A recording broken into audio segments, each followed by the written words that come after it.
제54차, 54차 세계 평화의 날 담화 세미나에 참석해 주신 모든 선생님들과 여기 참가자분들 반갑고 또 새해 인사 함께 드립니다. 오늘 저희 한국 박스 크리스티 코리아는 출범한 지 1년 반 정도 됐는데 저희의 가장 중요한 활동 중에 하나가 이 평화의 날 담화 세미나를 진행하는 것입니다. 저희가 작년에 1회를 진행했고 이번에 제2회를 진행하게 됩니다. 오늘 이번 그 평화의 날 담화의 핵심은 평화에 이르는 길인 그 돌봄의 문화라고 하는 주제가 이번 평화의 날 담화인데, 돌봄이라고 하는 것이 그냥 아이를 돌보는 정도가 아니라 인류와 우주 전체를, 즉 생태계 전체를 돌보는 인간의 책임에 대해서 말씀하고 계십니다. 그래서 오늘 첫 번째 발표에서는 이 내용을 간단하게 요약하겠고, 두 번째는 이 내용을 가지고 우리가 1년 동안 어떻게 실천할 것인가 라고 하는 방법을 가지고 두 번째 주제 발표가 끝나고 그다음에 여러분들이 질의응답할 수 있는 시간을 드리도록 하겠습니다. 네, 줌이니까 서로 소통하기 좀 어려운데 카메라 보고 이렇게 하게 됩니다. 우선 저는 신수동 분당에 파견된 전준희 이사야 신부입니다. 앞에 얘기하신 거 다 거짓말이고요. 그냥 신수동 분당 보좌 신부입니다. 그리고 어쩌다 보니까 이렇게 하고 있는데, 그냥 오늘은 무슨 제가 뭐 많은 얘기하기보다는 그냥 이 평화 담화를 읽고 제가 느낀 점들 성찰하는 것 정도 가볍게 좀 들어주시면 좋겠습니다. 북한의 8차 당대니 미국의 대북 정책 이런 건 잘 모르고요. 그냥 그런 건 모르지만은 우리가 평화로운 세상, 서로 돌보아주는 세상을 만들려면은 남한 시민들과 북한 시민들이 서로를 기억하고 그리워하고 돌봐줘야 한다는 거, 그런 거는 그냥 생각하고 있어요. 큰 이야기는 오늘 못 드리고 그 정도 이야기로 좀 생각하시고 들으시면 좋을 것 같습니다. 우선 작년 1월 달에 평화의 날 세미나, 그때가 좀 생각이 납니다. 박스 크리스티 우리 공동체가 처음으로 만들어지면서 한국 사회에 구체적으로 기여할 수 있는 첫 번째 그런 일이었어요. 첫 번째 일이어서 굉장히 그때 기분이 좋았습니다. 혹시 그때 오신 분들 계신가요? 그때 오신 분들 아마 있으실 거라고 생각이 듭니다. 그때 이제 행사가 만들어질 때의 교황님 평화 메시지를 우리가 지속적으로 알리고, 1월 1일에 한 번 그냥 종이 나오고 끝나는 것이 아니고 지속적으로 연중으로 쭉 알리고 또 알려진 그런 내용들을 우리가 실천하자, 그런 취지로 1차 이제 평화 세미나를 하게 되었어요. 근데 지난 1년을 돌아보면은 그렇게 우리가 많이 지속적으로 계속 평화의 날 담화를 2020년 동안 알렸는가, 또 우리가 계속 그 담화의 메시지 정신, 그때 대화라든지 경청, 생태적 회심 그런 얘기들이 있었는데 그런 것들을 잘 실천했는가, 그런 것들을 좀 성찰하게 됐어요. 우리 박스 공동체 여기 계신 분들 다 평화를 원하시는 분들이니까 그런 성찰에 좀 함께 초대하고 싶습니다. 작년에 제안된 내용들 중에 몇 가지 그런 게 있었어요. 한반도 비핵화를 넘어가지고 우리나라의 비핵화를 넘어서 핵무기 없는 세계로 나아가야 합니다. 그런 거 있고, 전쟁 피해자를 기억해야 합니다. 미리 드린 자료집에 있는 내용들 차례대로 읽는 정도로 하려고 해요. 그리고 교회의 살에 남아있는 역사의 아픈 상처를 어루만져서 영성으로 승화해야 합니다. 평화 학교를 엽니다. 한일 시민교류를 엽니다. 그러니까 처음 우리가 1차 세미나 하면서 여러 가지 포부를 밝히고 좋은 이야기들을 많이 했어요. 몇 가지 말씀드렸는데 혹시 이 내용 말고 오늘 오신 분들 중에 작년에 오신 분들 계실 테니까 또 기억나는 내용이 있으실까요? 작년에 어떤 이야기들이 있었지?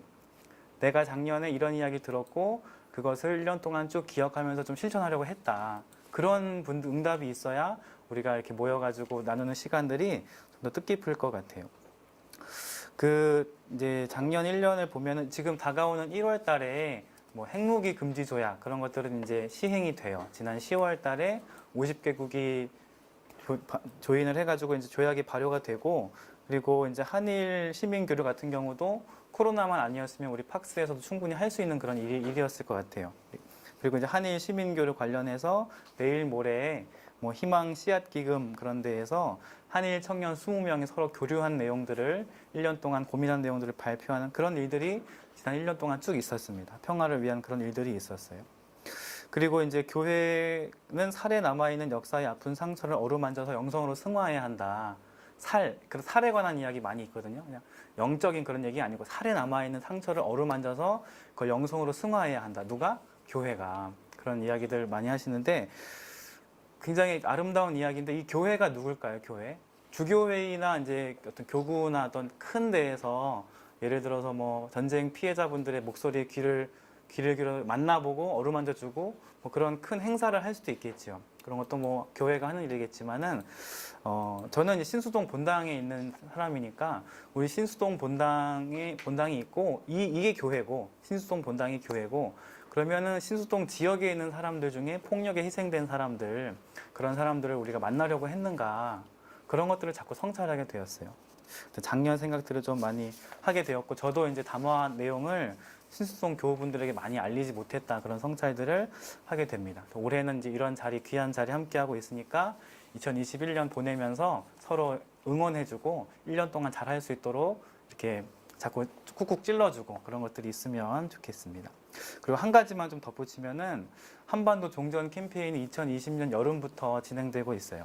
여러 교단이 참가했고 김희중 주교님도 영상 메시지 내셨습니다. 한반도 평화 캠페인 아마 많이 참여하셨을 것이고 거기에 좀 참여해 주시고 좀 알려주세요. 김희중 주교님 영상도 좀 한번 보시고 조회수가 너무 적어요 우리. 그래서 좀 봐주시고 알려주시면 좋겠습니다. 네, 그리고 이제 담화 내용 좀 볼 건데요. 54차 평화의 날 담화 제목은 이제 평화에 이르는 길인 돌봄의 문화라는 제목을 갖고 있습니다. 이렇게 사물을 볼 때에 저는 보통 기원이라든지 구성이라든지 그리고 의미 이렇게 세 가지로 많이 보는 편이에요. 신자분들하고 얘기할 때에 특히 미사에 대해 얘기할 때 이게 어디서 흘러나온 것인지 어디서 시작되는 것이고 이게 어떻게 구성되어 있는지 말씀 전반부 후반부 이렇게 되어 있고 그래서 그 미사가 오늘날 우리에게 어떤 의미가 있는지 예수님의 현존이 뭔지 그런 식으로 나눠서 얘기하는 편이거든요. 오늘도 그 정도 내용 이게 어디서 시작된 것이고 또 어떻게 생김새가 어떻게 되어 있고 그래서 우리에게 의미하는 바가 뭐냐 그 정도 이야기 나눠드릴까 합니다. 우선은 이제 순서는 구성부터 말씀드리려고 합니다.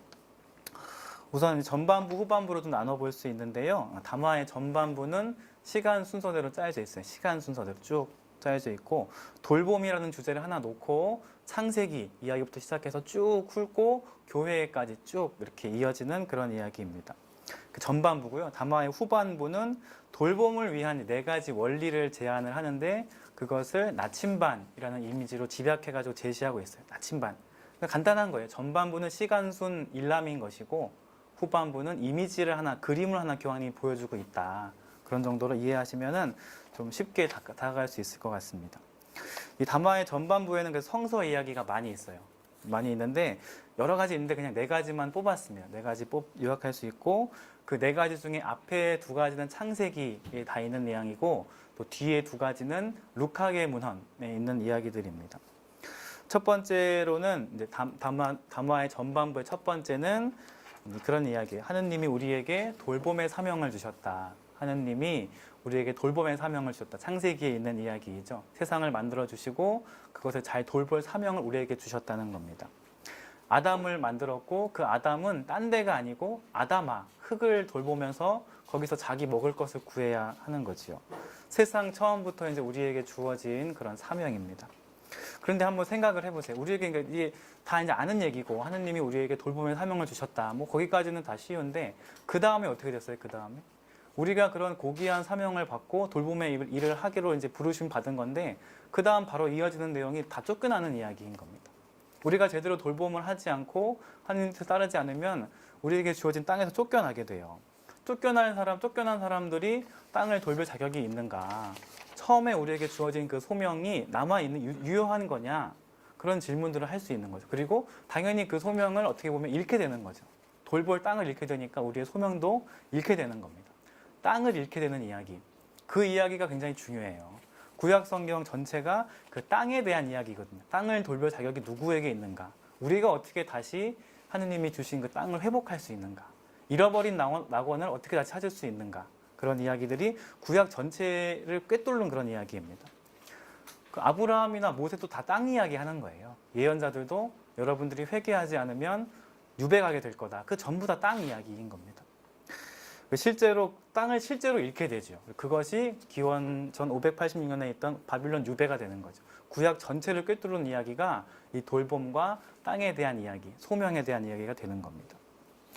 그래서 구약의 땅 이야기 중에 핵심은 그래서 바빌론 유배를 간 그 사건이고 그 사건을 통해서 우리가 지금 다루고 있는 이 창세기가 쓰여진 거예요. 그 옛날 유배 시절에도 사람들이 지금 우리랑 똑같은 질문을 하는 거예요. 다 쫓겨나고 성전이 없어지니까 이제 우리 어떻게 해야 되지? 하느님과 어떻게 만나야 되지? 하는 그런 질문들을 했고 그때에 그 지도하는 사람들이 창세기를 제시하는 거예요. 하느님은 온 세상의 주인이시다. 그런 이야기들로 사람들의 질문에 응답하는 겁니다.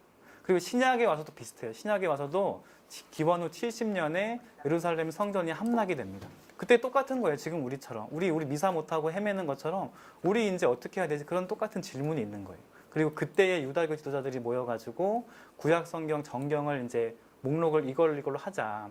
그렇게 그런 걸 해요. 그러니까 그 전까지 그러니까 예루살렘 함락 전까지는 유다교가 성전 중심의 그런 사두가의 중심의 그런 종교였는데 함락 이후에 말씀 중심, 회당 중심의 교회로 바뀌게 되는 겁니다. 이런 식으로 성전을 잃게 되면 사람들이 신학적으로 답을 하게 되는 겁니다. 그리고 오늘날 우리도 성전을 잃은 거잖아요. 코로나로 잃게 되었고 이제 오늘날 우리도 새로운 초대를 받는 겁니다.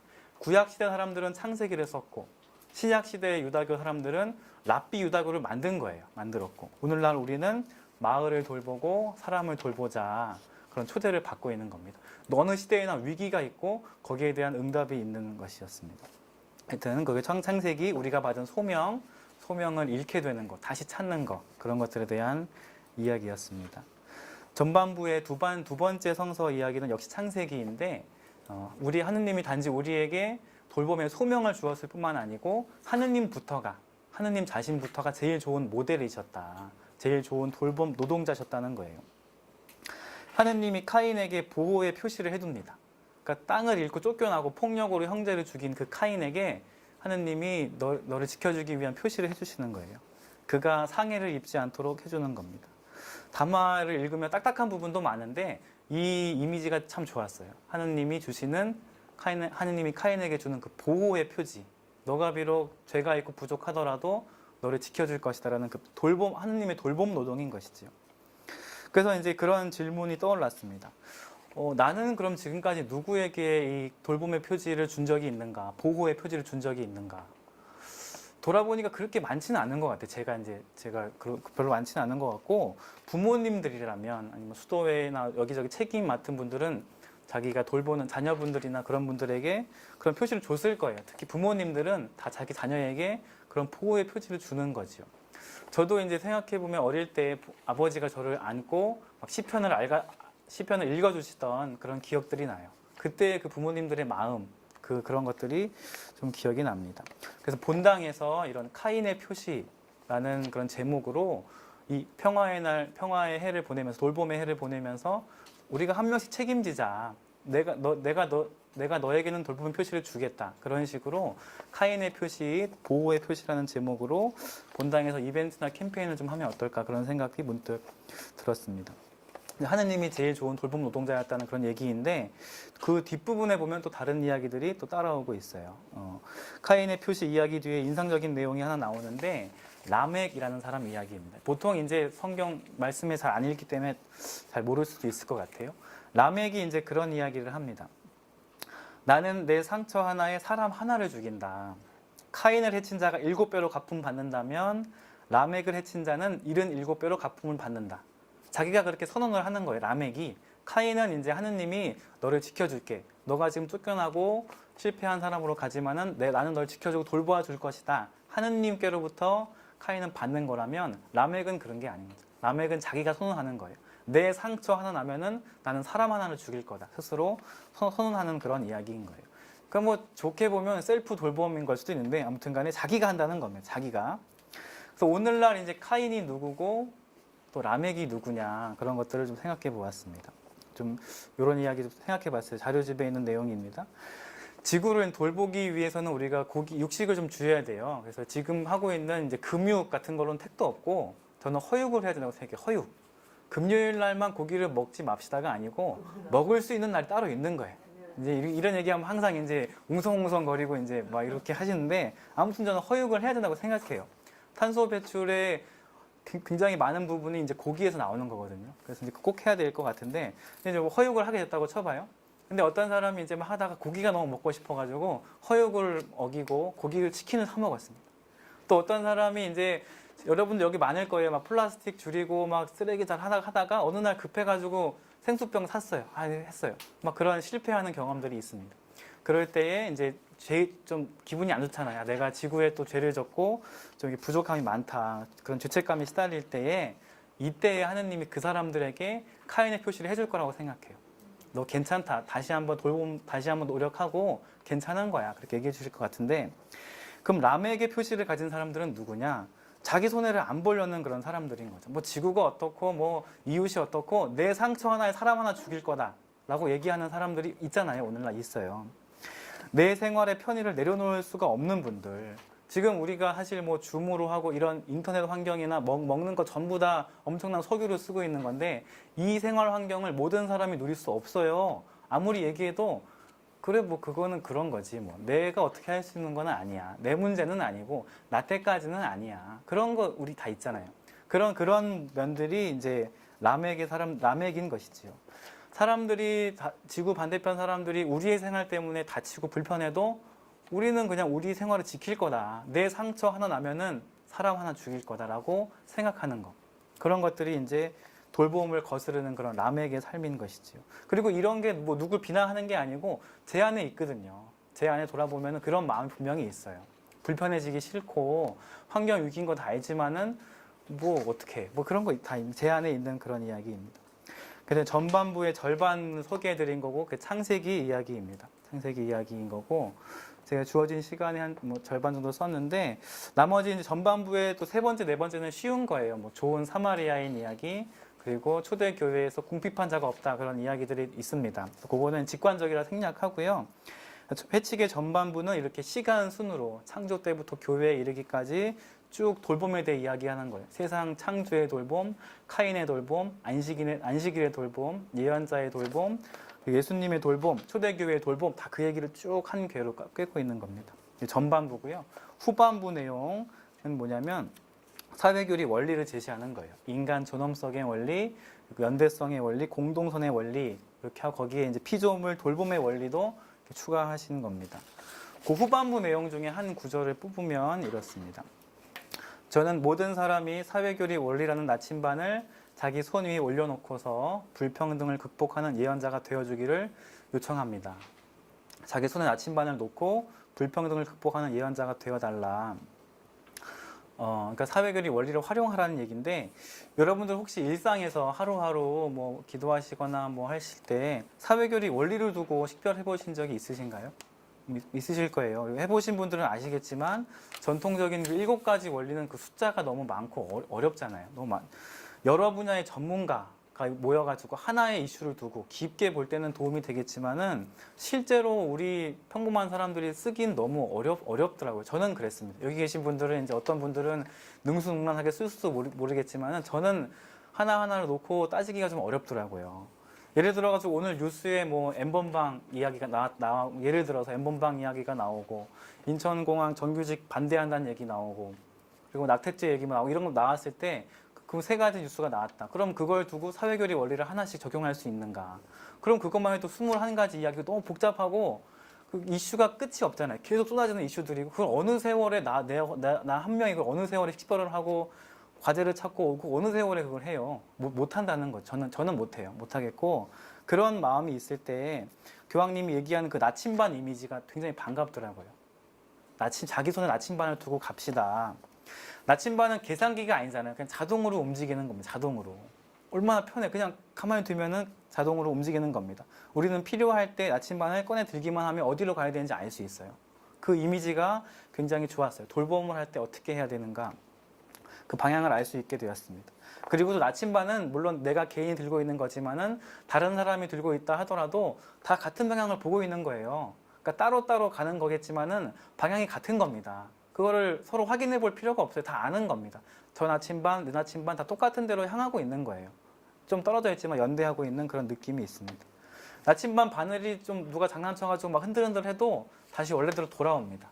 나침반은 자동인 것이고 같은 방향을 지향하고 있는 것이고 또 흔들리더라도 다시 원래 방향으로 돌아오게 돼요. 그것이 나침반입니다.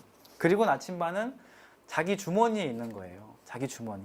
저기 뭐 시청 광장이나 뭐 널찍한 데다 나침반 세우면 그게 무슨 소용이 있어요? 아무 소용이 없잖아요. 아무도 보지 않을 겁니다. 자기 주머니에 가지고 다니는 그런 휴대용인 것이지요.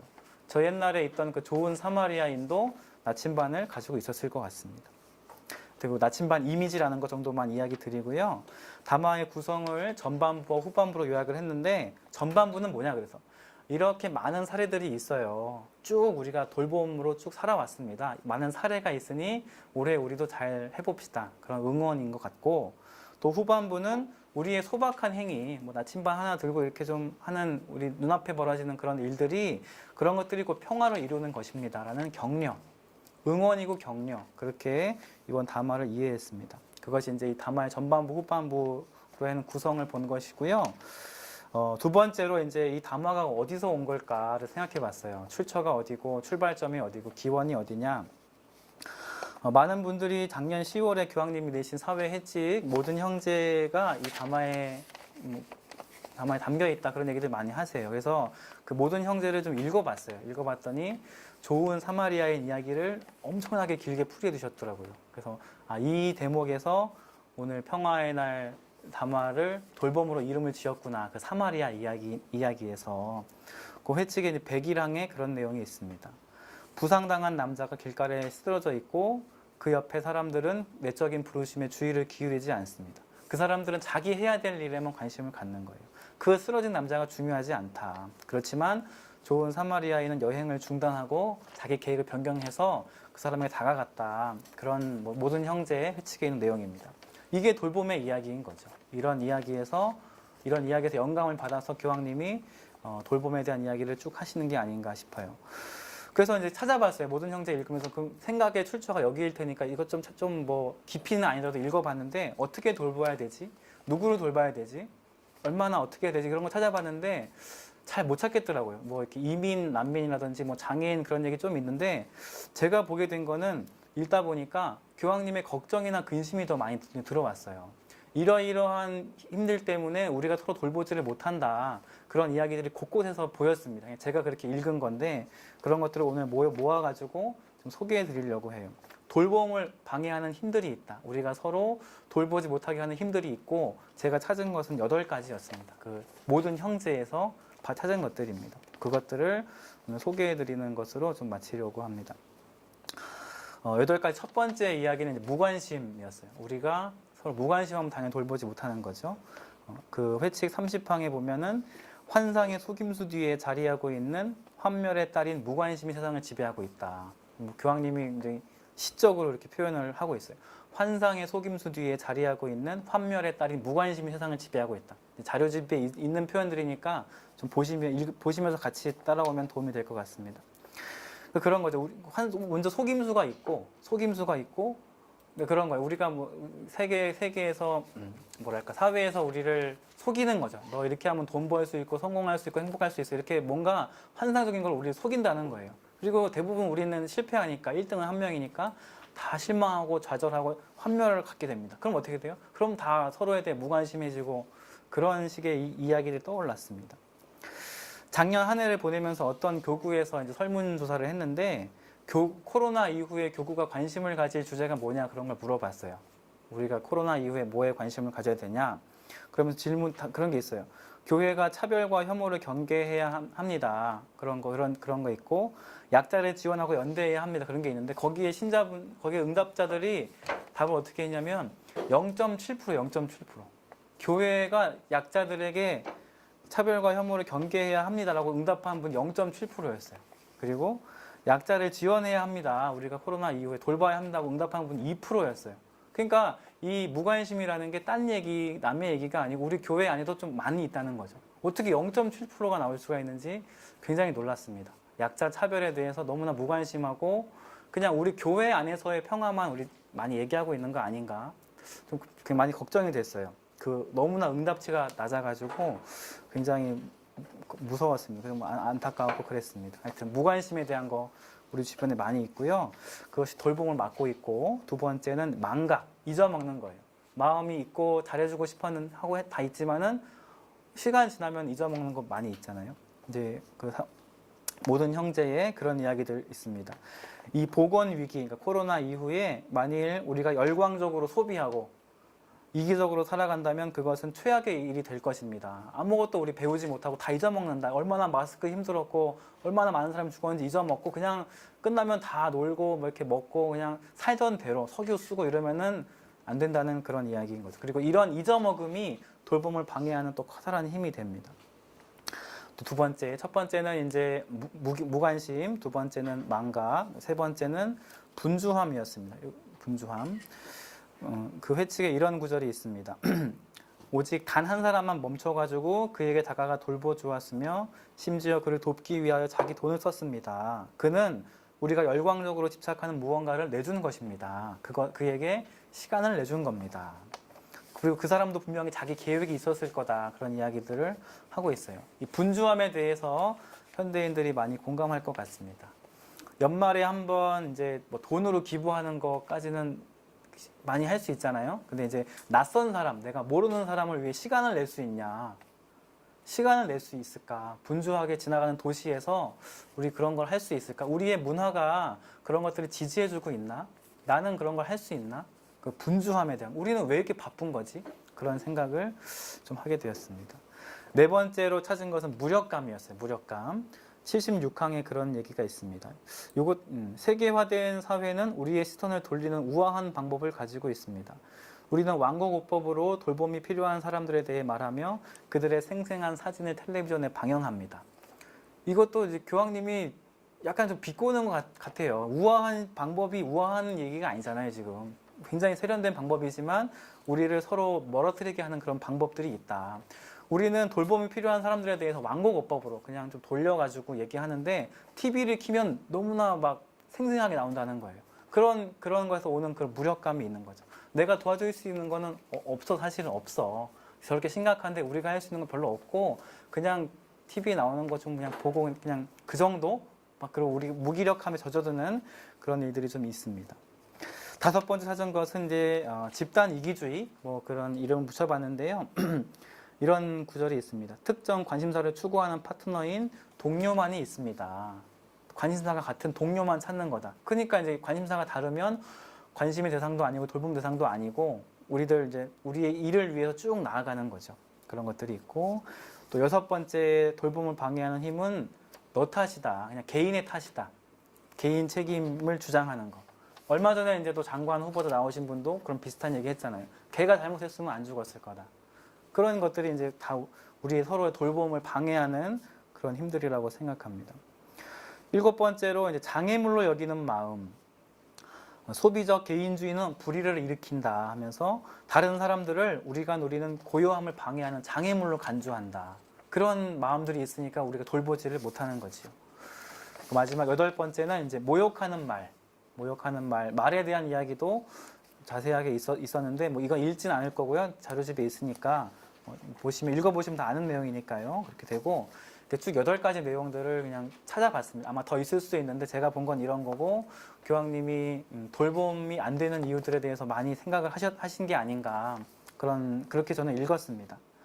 그래서 이제 그런 돌봄을 방해하는 힘들을 거슬러서 좀 관심을 갖고 기억하고 시간을 내어주고 상대를 존중하자는 교황님의 초대가 이제 모든 형제에 담겨 있고 그 생각 때문에 이번 올해 평화의 날 담화를 돌봄이라는 제목으로 낸 게 아닌가 그런 생각을 하게 되었습니다. 이제 마지막 간단하게 마무리하면요. 이제 뭐 마지막 담화의 의미라기보다는 뭐 질문인데 마지막 생각은 그런 거였습니다. 왜 교황님이 돌봄을 꺼내 들었을까? 돌봄 너무 개인적이고 돌봄 가지고 되나? 좋은 사마리아인으로 되는 건가?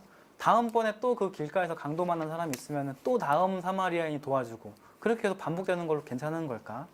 그 길에 보초를 세우고 그리고 그 강도 때 찾아가가지고 당신들에게 교육을 제시하겠습니다. 직업 사회로 나오세요. 그런 일들이 필요하지 않은가? 그런 생각들은 좀 들었고 거기에 대한 답은 아직 얻지 못했습니다. 우리가 뭐 개인적인 돌봄도 필요하지만은 좀 구조적인 이야기 그런 것도 중요하지 않나? 그런 질문들은 여전히 좀 남아 있습니다.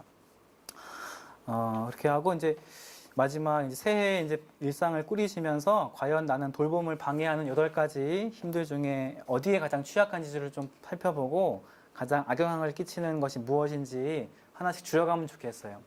저 같은 경우는 이제 8가지 힘들 중에서 그 무력감이 제일 큰 것 같아요. 무력감. 내가 본당의 신부로서 뭘 할 수 있을까? 무력감이 크고, 분주함, 뭐 하는지 바빠가지고 지나가는 경우도 많고, 잊어먹는 경우도 많습니다. 그래서 올해 이제 1년 평화를 위해 이제 일하시면서 돌봄을 방해하는 힘이 무엇인지 가장 나에게 크게 영향을 미치는 게 뭔지를 좀 보시고, 그것부터 줄여나가는 방식으로 이번 담화를 소화하시고, 다음번 2022년 평화의 날 담화를 들으실 때에는 내가 이런 것들을 1년 동안 기억했고 실천해 왔습니다. 그런 식으로 서로 말할 수 있으면 더 좋을 것 같습니다. 네, 이것으로 오늘 이야기를 마치겠습니다. 네, 감사합니다. 신부님께서 담화의 구조와 의미에 대해서 성찰해 주셨고, 저는 2번째 발표에서 그러면 이 담화의 내용을 우리가 신자로서 그리고 박스 크리스티의 회원으로서 어떻게 실천할까에 대해서 이야기를 나눠보도록 하겠습니다. 아시다시피 지금 이번 담화의 주제는 평화에 이르는 길인 돌봄의 문화잖아요. 근데 다 읽어보셨죠? 그 담화, 보내드린 담화. 거기 교황님께서 시작을 코로나 이야기로 하시잖아요. 그러니까 통제되지 않은 전염병의 예상치 못한 타격으로 소수의 사람만이 아니라 진짜 사람 자체에 대해서 생각하게 되었다. 이렇게 얘기하시는 게 이번 담화 주제를 돌봄의 문화로 설정하시게 된 그런 기본 기조가 아닐까 그런 생각이 듭니다. 바로 이 담화가 나오기 전에 10월경에 모든 형제라는 새로운 사회 회칙을 내셨잖아요. 그 긴 회칙의 내용을 이번 담화는 좀 짧게 요약하면서 좀 쉽게 풀어놓으신 게 아닌가 싶어요. 그래서 제가 맡은 실천 부분도 그 모든 형제 내용을 참조하면서 그리고 담화 내용과 더불어서 그렇게 설명을 해보도록 하겠습니다. 이 자료집을 미리 좀 보내드렸으면 한번 읽고 참여하셨으면 좋으셨겠다 싶은데 저희가 세미나를 마치면서 바로 보내드릴 거거든요. 그러니까 그거 자세하게 읽으시면 되겠고요. 저는 그 자료집 내용을 그냥 군데군데 읽어가면서 말씀드리도록 하겠습니다. 먼저 교황님께서 전해주시는 회칙이나 담화는 마치 듣는 사람과 마주보면서 대화하는 듯한 일상어체로 되어 있고요. 그리고 다양한 비유를 활용해서 이해하기 쉬운 게 특징이죠. 아마 모두 다 느끼실 것 같은데요. 그래서 그런 그 비유가 이번에는 어떻게 쓰였나 봤더니 첫 번째는 같은 배에 올라탄 운명 공동체라는 표현이 나와요. 아시다시피 그 찬미 받으소서 그 회칙에서는 교황님이 지구를 공동의 집에 비유를 하셨죠. 그런데 이번 회칙 모든 형제와 평화 담화에서는 인류를 위기라는 경랑에 던져진 배에 비유를 합니다.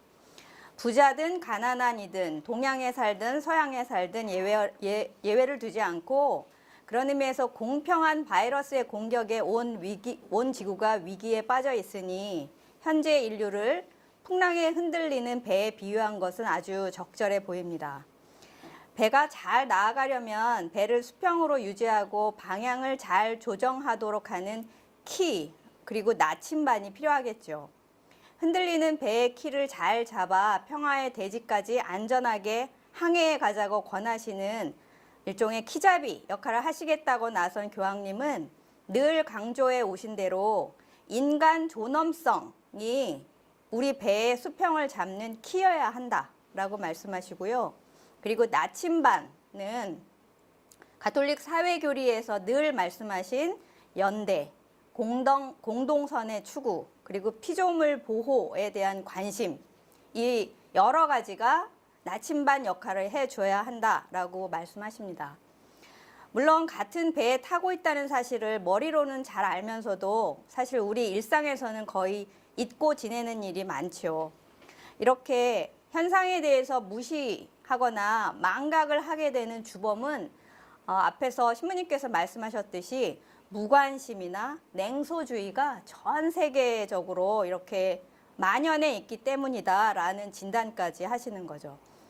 이렇게 비유 한 가지는 같은 배에 올라탔다라는 배고요. 또 하나의 비유는 망루와 방어벽에 둘러싸인 도시라는 비유를 사용하세요. 이걸 이제 벽의 문화라고도 표현하고 계신데요. 방어벽에 둘러싸인 도시는 경제적으로나 정치적으로 패권을 쥐고 있는 소수의 권력층, 그리고 친밀한 사람들로만 이루어진 폐쇄적인 관계를 상정합니다. 그 도시의 안전을 누리며 사는 사람들은 방어벽 밖에 있는 존재를 다름이 아니라 차별이나 혐오의 대상으로 삼고요. 자신들이 세운 벽에 도전하는 세력으로 간주해서 폭력과 전쟁을 서슴지 않기도 합니다. 전쟁과 폭력의 뿌리에는 두려움과 불신이 있다고 말씀하신 것에는 이런 맥락이 숨어 있습니다. 교황님은 이렇게 표현하십니다. 두려움과 불신의 정신으로 유지되는 안보는 사실 거짓인데 이 벽에 둘러싸인 도시에 사는 사람들은 그런 안보가 안정과 평화를 보장한다고 생각하는 이상한 모순에 빠져 있다. 이렇게까지 핵심을 찌르시는 거죠. 자, 이렇게 크게 두 가지 그 비유. 하나는 우리가 배에 올라탄 공동 운명체다. 또 하나는 그렇게 둘러싸인 도시에만 사는 그런 사람들이 있다. 이런 비유를 사용하면서 이제 우리가 그런 벽을 쌓아 올리는 무관심 혹은 서로를 쓰레기 취급하기, 두려움과 대립의 문화 같은 것과 맞서는 방법으로 돌봄의 문화를 만들어 가는 게 필요하다. 이렇게 이제 선언을 하고 계신 거죠. 자, 이렇게 이제 비유로 먼저 알아봤고요. 그러면 이런 돌봄의 문화를 확산하기 위해서 교육이 대단히 중요하다. 이렇게 말씀하고 계시는데요. 사실 저는 이번 그 교황님 담화가 서로 돌봄이라는 주제를 내놓으시는 걸 보고 사실 너무 평범한 거 아닌가 이런 생각이 들기도 했습니다. 일상에서 너무 흔히 사용되던 용어여서 친근하긴 하면서도 처음에는 돌봄과 평화 그 사이의 연관성이 잘 와닿지가 않았습니다. 근데 이제 글을 좀 읽으면서 돌봄의 의미에 대해 성경이나 교회 문헌, 또 예수님의 생애와 활동과의 연관성에 대해서 설명을 차례로 붙여주셔서 돌봄과 평화라는 주제에 대해서 새롭게 바라볼 수 있었습니다.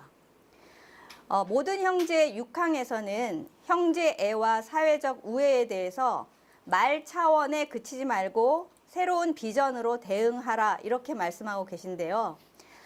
저처럼 이렇게 좀 돌봄이 너무 약한 거 아닌가 이렇게 생각하는 사람이 많으리라고 예상하시고 이렇게 말씀하신 게 아닌가 싶어요.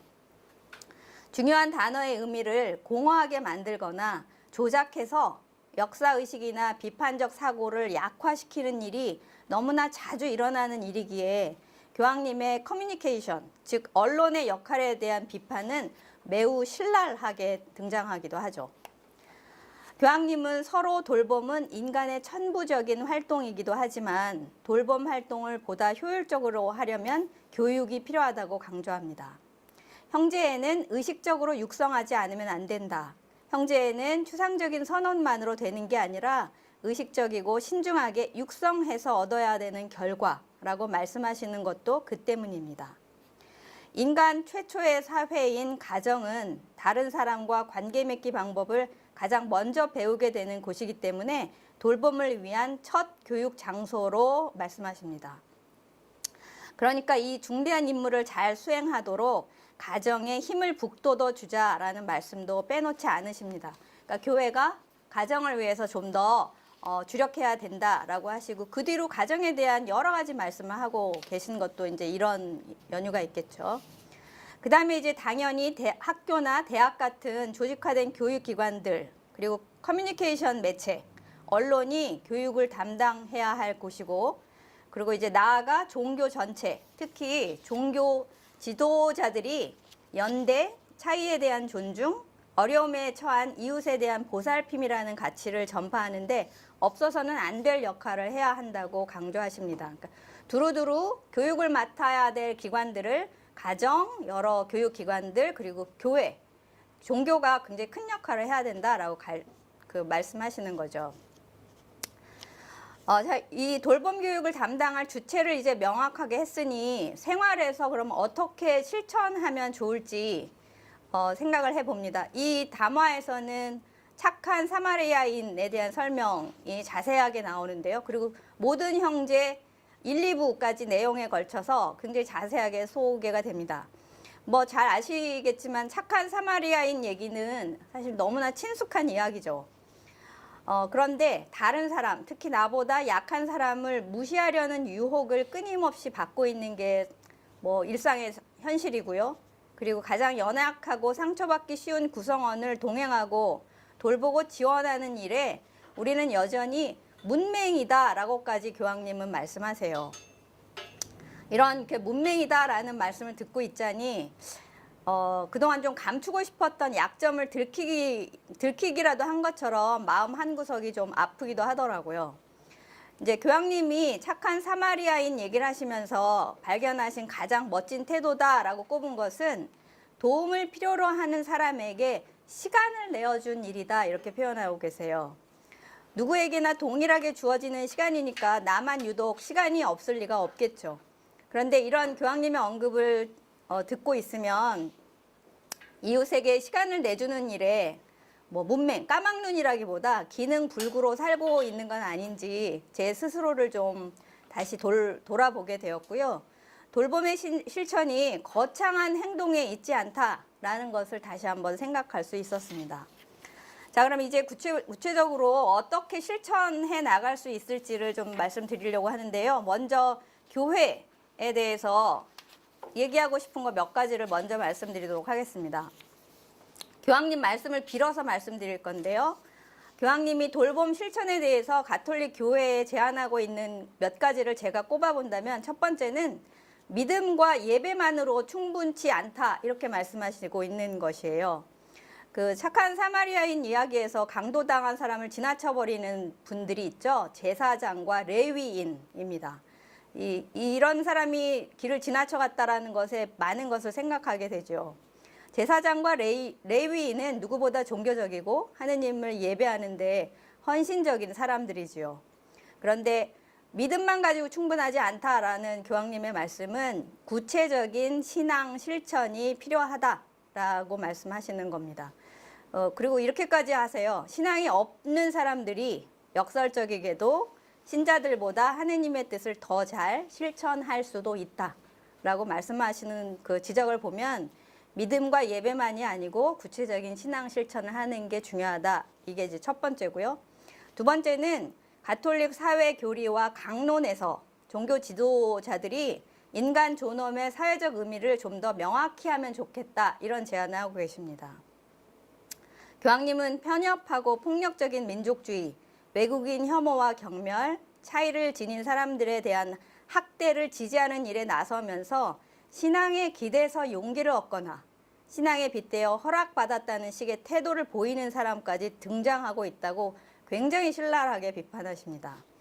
그러니까 만약에 이런 사람들을 만난다면 종교 지도자들은 비판적 감각을 유지해야 되고 그런 것들이 고개를 들 때마다 즉각적으로 반응해야 한다. 이렇게 비판하고 계시죠. 그러니까 굉장히 편협하고 혐오, 경멸하는 태도를 보이는 걸 신앙과 결부해서 하는 태도에 대해서 비판해라. 이렇게 말씀하시는 것 같아요.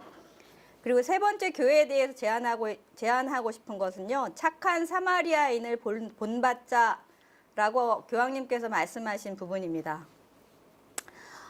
이 대목에서 교황님은 연대, 아까 나침반의 한 요소로 꼽았던 연대의 중요성에 대해서 강조하시고 있는데요. 연대는 어쩌다가 관대하게 행동하는 것 이상을 의미한다. 이렇게 표현하십니다.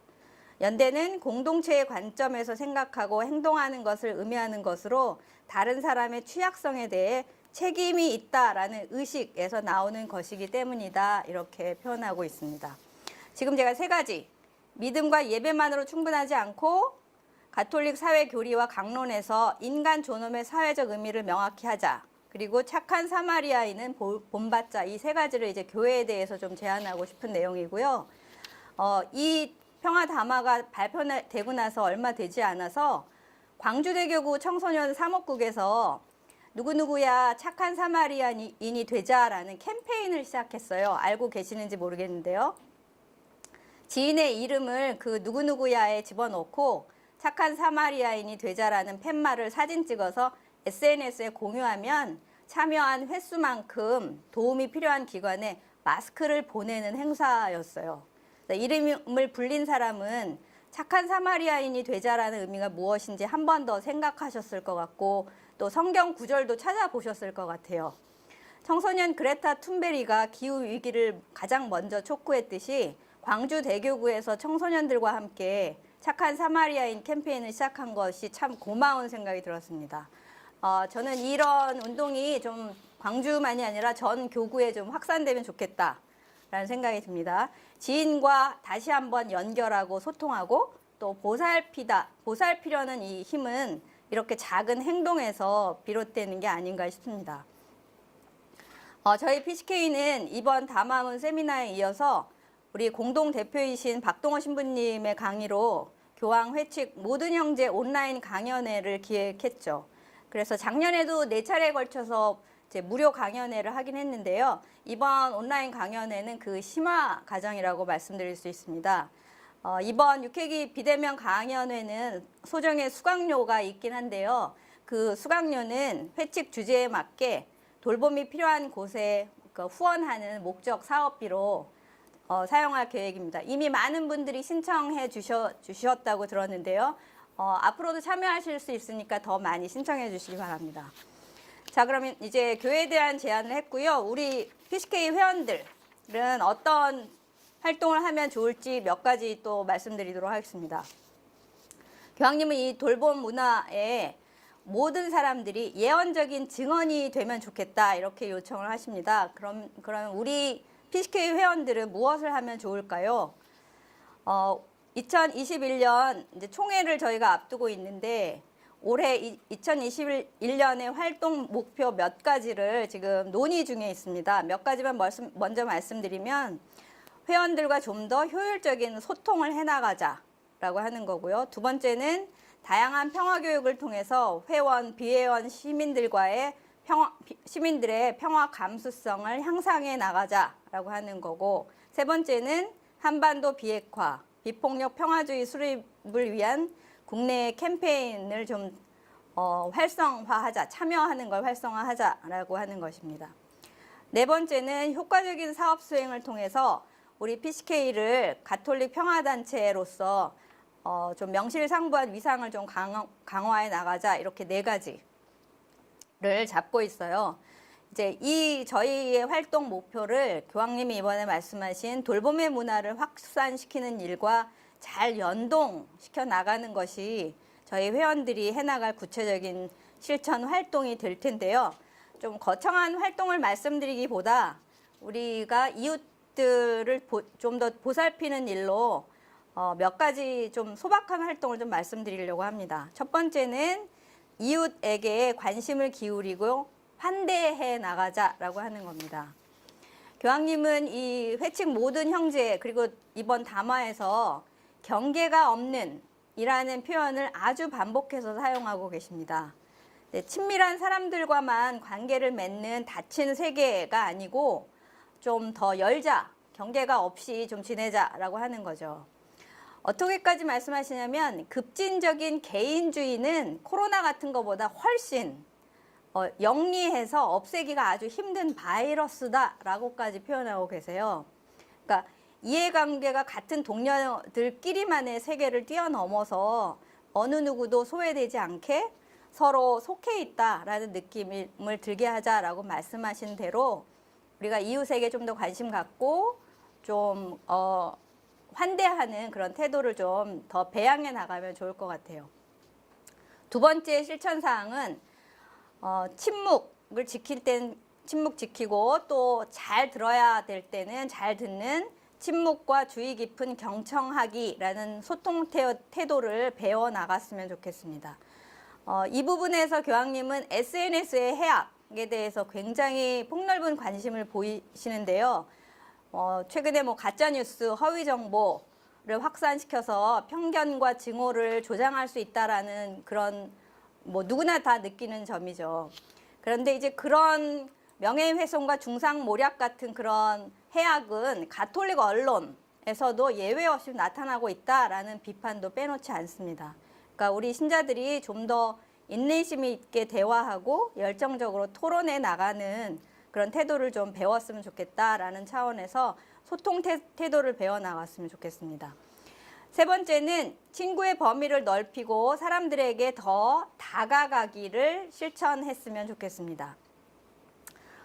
이 부분에서 교황님은 우리가 생명을 하느님으로부터 거저 받았으니 다른 사람에게 뭔가 대가를 기대하지 않고 다른 사람에게 좋은 일을 베풀 수 있는 존재들이다라고 표현하고 계시죠.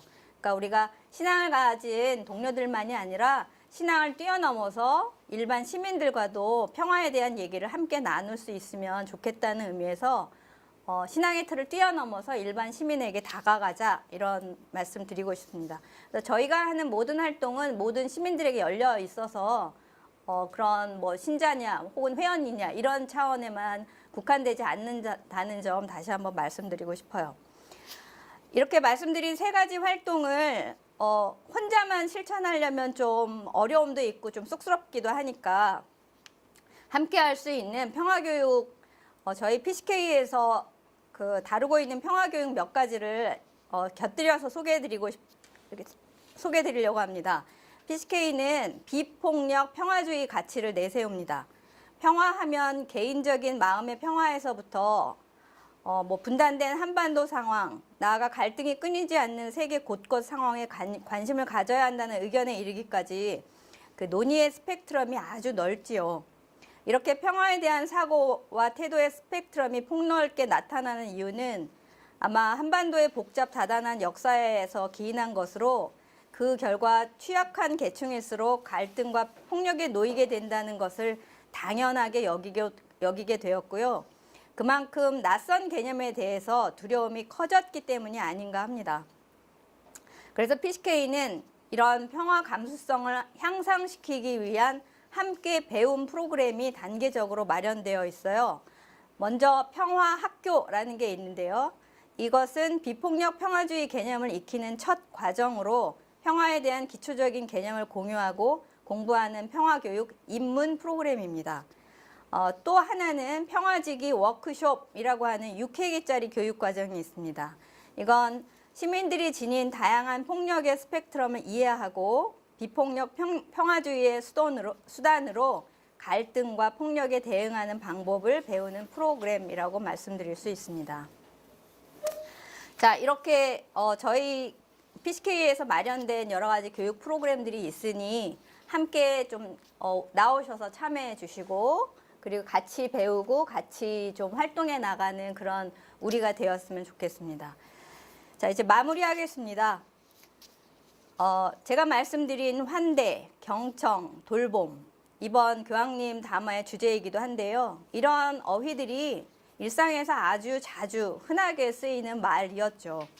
그런데 그 말의 진정성을 행동으로 실천하지 못하면서 당위적으로만 사용해 온 건 아닌지 반성부터 하게 됩니다.